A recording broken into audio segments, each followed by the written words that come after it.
Rahimakumullah, pulang Sayyidatuna Halimah, bawa untanya, bawa keledainya, bawa Rasulullah Sallallahu Alaihi Wasallam, dan ternyata untanya jalannya kencang,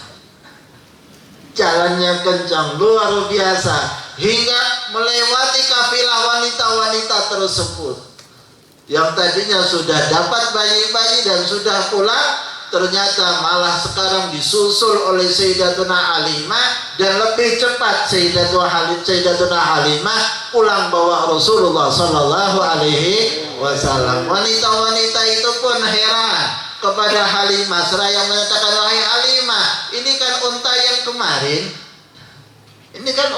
kemarin kamu bawa. Kemarin kan lemah jalannya, kita bisa lebih cepat datang ke Makkah, kok sekarang kamu lebih cepat daripada kita? Kata Halimah, iya ini untanya, saya nggak tukar tambah kok. Di Makkah nggak tukar tambah saya, untanya ya ini. Lu kenapa kok bisa cepat semacam ini? Tidak lain karena di atasnya Rasulullah Sallallahu Alaihi Wasallam.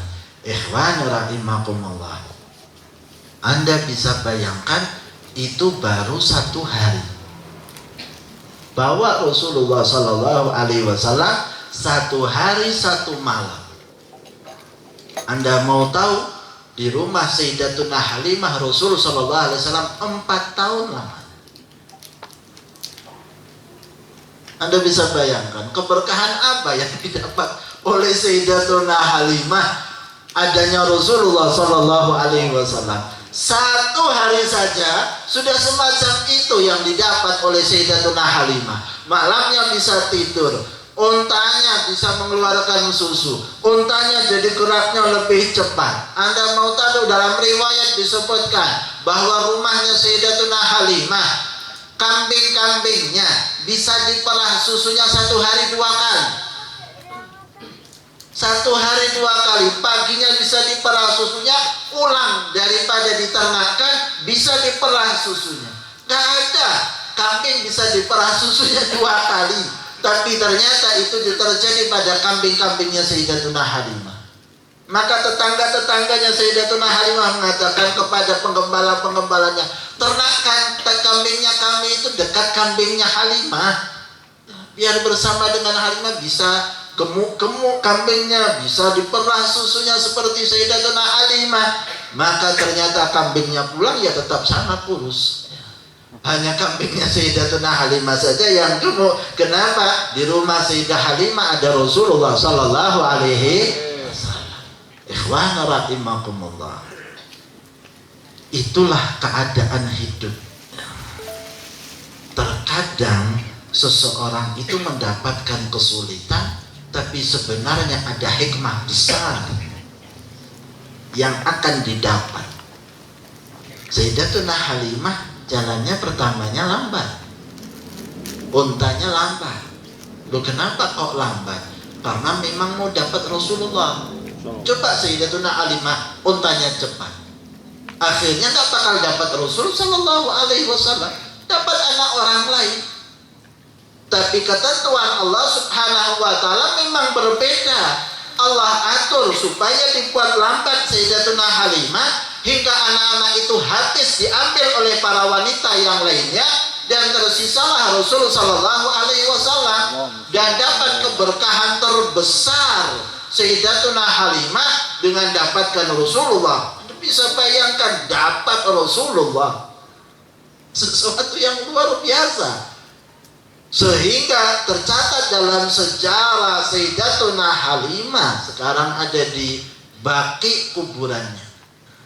Kuburannya Sayyidatuna Halimah di Baqi, termasuk yang diziarahi. Dalam ziarah, salam-salam itu kepada para sahabat, di antaranya salam pula kepada Sayyidatuna Halimah Sa'diyah, ibu yang menyusui Rasulullah Sallallahu Alaihi Wasallam. Biasanya anak disusui itu 2 tahun, dan memang tugasnya cuma 2 tahun. Maka saat sudah 2 tahun, dikembalikanlah Rasul Sallallahu Alaihi Wasallam kepada Sayyidatuna Aminah. Datang Sayyidatuna Halimah bawa Rasul Sallallahu Alaihi Wasallam yang usianya sudah 2 tahun. Tapi karena Sayyidatuna Halimah sudah banyak dapat keberkahan dari Rasulullah SAW, maka waktu itu boleh dikata geret-geretan lah sama Sayyidatuna Aminah untuk supaya dikembalikan lagi kepada Sayyidatuna Halimah. Oh, cari alasan lah Sayyidatuna Halimah. Ini Mekah sekarang ada wabah penyakit, gak baik bagi Muhammad. Biar Muhammad sama kita. Oh, terus macam itu. Dipujuk hari-harian itu. Dibawa Rasul ke Makkah untuk supaya dikembalikan, tapi pengennya balik lagi ke tempatnya Sayyidatuna Halimah. Maka Sayyidatuna Halimah kasih alasan apapun. Ini tahun yang gak baik, Mekah banyak penyakit, biar bisa sama saya saja. Di sampai di saat masih aman, gak ada penyakit. Akhirnya diiyakan sudah. Diiyakan sudah. Kamu bawa lagi. Akhirnya tambah lagi. Tahun-tahun berikutnya hingga Sayyidatuna Halimah sudah tidak bisa mengikuti Rasulullah SAW. Kenapa nggak bisa mengikuti? Karena Rasul perkembangannya sudah pesat. Hal-hal yang tidak menyenangkan terjadi pada Rasul dan Sayyidatuna Halimah. Maka Sayyidatuna Halimah khawatir. Pernah kejadian Sayyidatuna Halimah gendong Rasul SAW di pasar. Ternyata ada Yahudi yang melihat, mengatakan kepada orang-orang di pasar, bunuh orang ini. Begitu dikatakan yang ditunjuk adalah Rasulullah, Sayyidatuna Halimah lari bawa Rasul SAW. Dan yang terakhir peristiwa pembelahan dada Rasul SAW. Ini sudah nggak masuk di akalnya Sayyidatuna Halimah. Sudah nggak bisa masuk, nggak bisa masuk.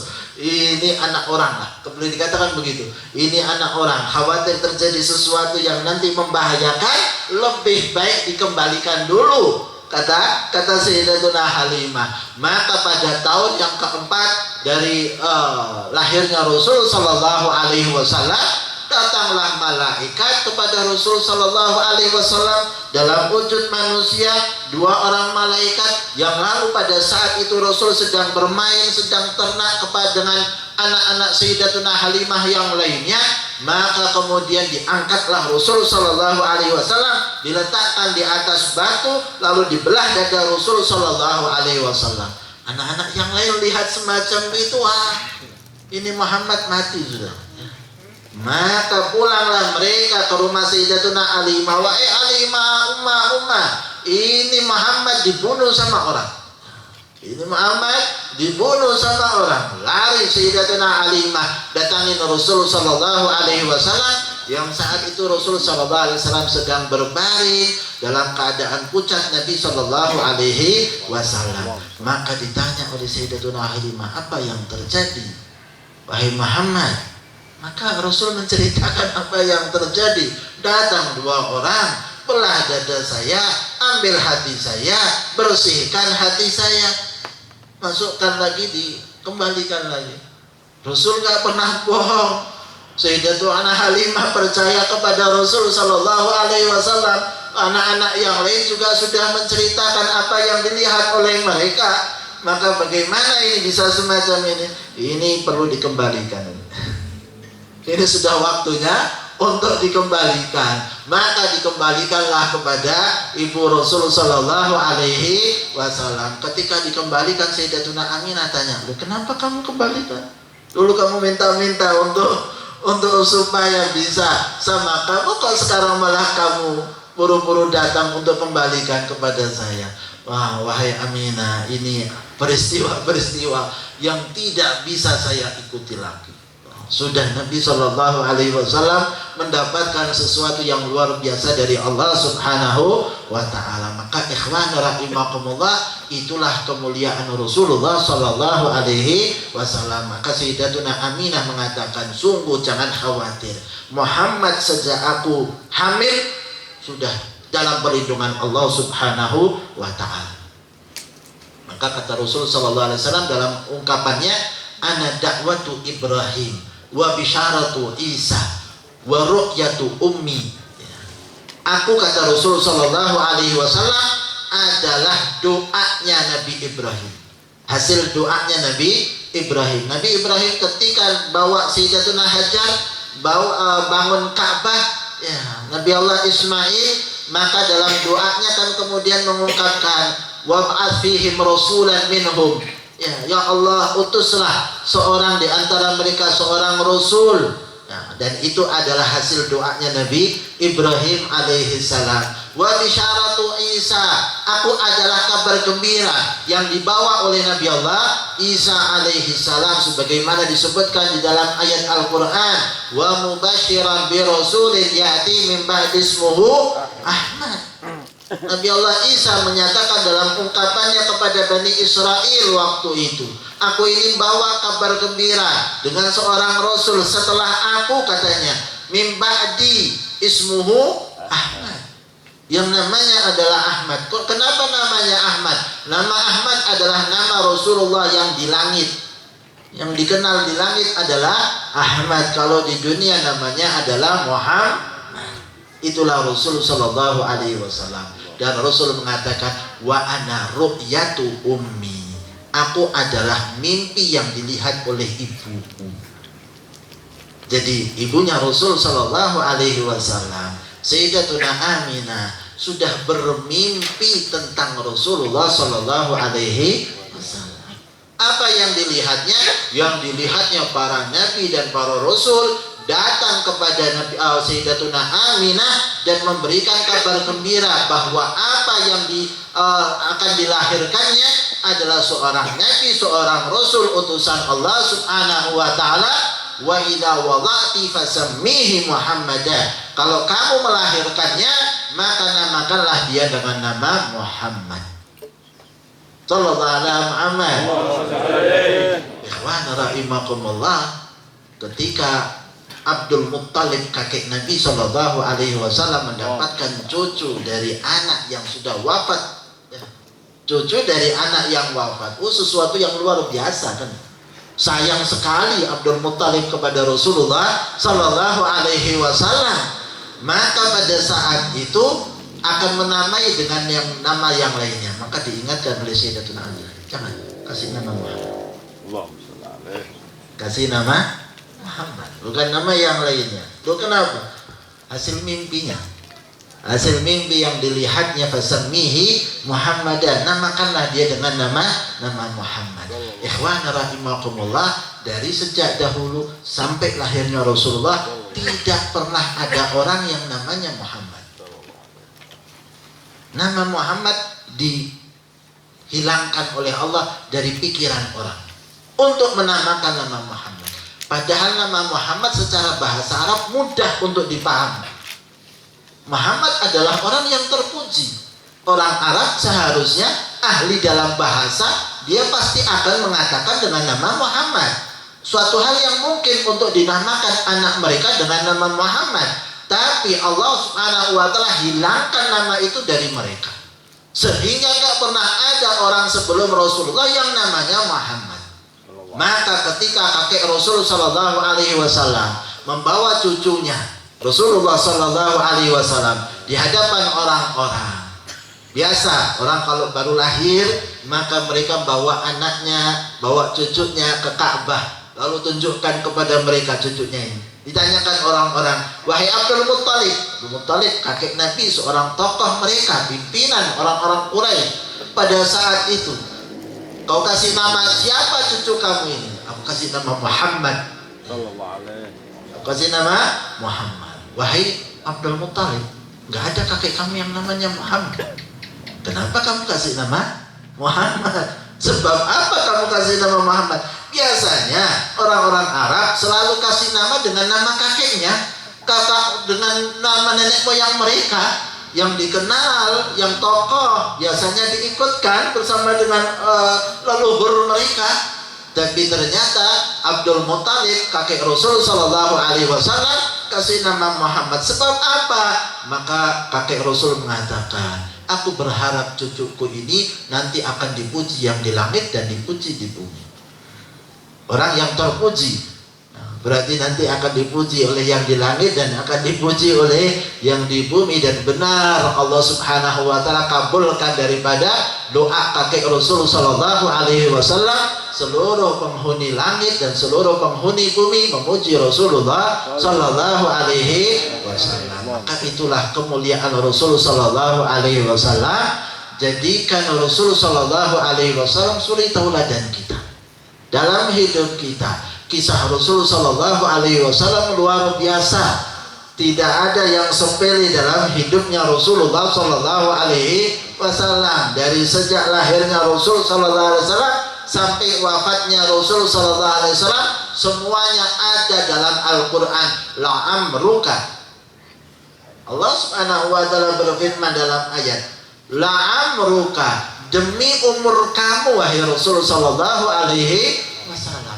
Umurnya Nabi itu dijadikan sumpah oleh Allah Subhanahu wa taala. Berarti umurnya Nabi sallallahu alaihi wasallam adalah sesuatu yang istimewa di mata Allah Subhanahu wa taala, hingga dibuat sumpah oleh Allah Subhanahu wa taala dengan disebutkan di dalam ayat la'amruka, demi umur kamu wahai Rasulullah sallallahu alaihi wasallam. Maka ikhwan rahimakumullah, hendaknya kita beradab dengan Rasul, berakhlak dengan Rasul, memuliakan Rasul, mengagungkan Rasul sallallahu alaihi wasallam.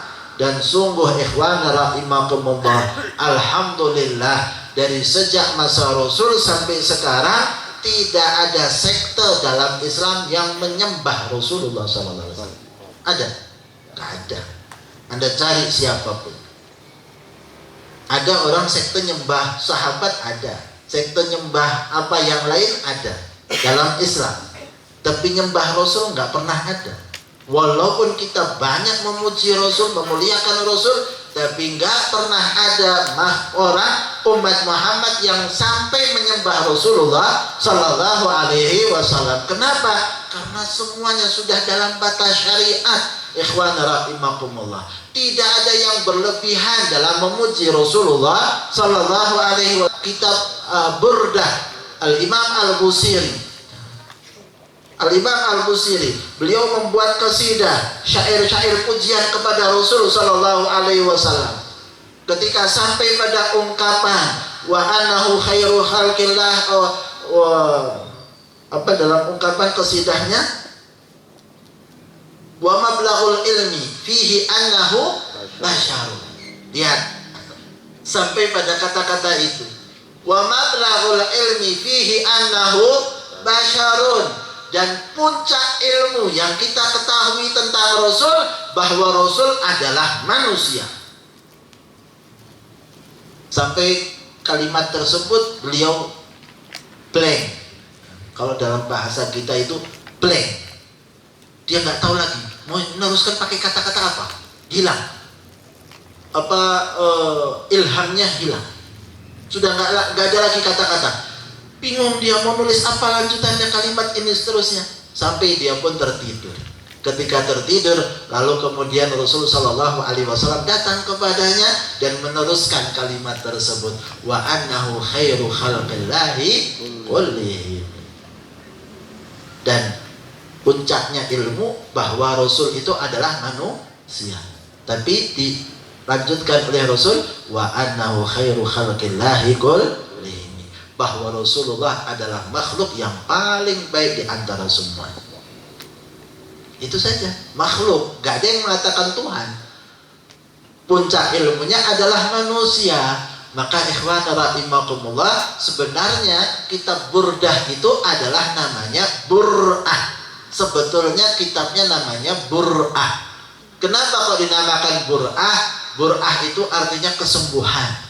Al-Imam Al-Busiri ketika mengarang daripada kitab Burdahnya, itu sebenarnya beliau sakit lumpuh, gak bisa apa-apa, gak bisa jalan beliau.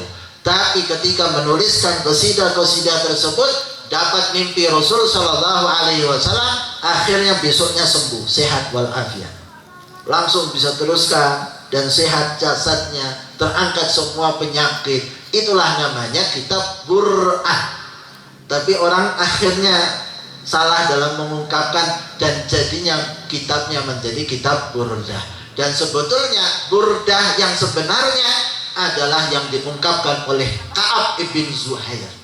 Siapa Ka'ab ibn Zuhair? Ka'ab ibn Zuhair adalah orang yang hidup di masanya Rasul Shallallahu Alaihi Wasallam, dan dia waktu sebelum Islam gemar mencaci Rasul dengan syair-syairnya, sehingga Rasul mengatakan Ka'ab ibn Zuhair harus mati.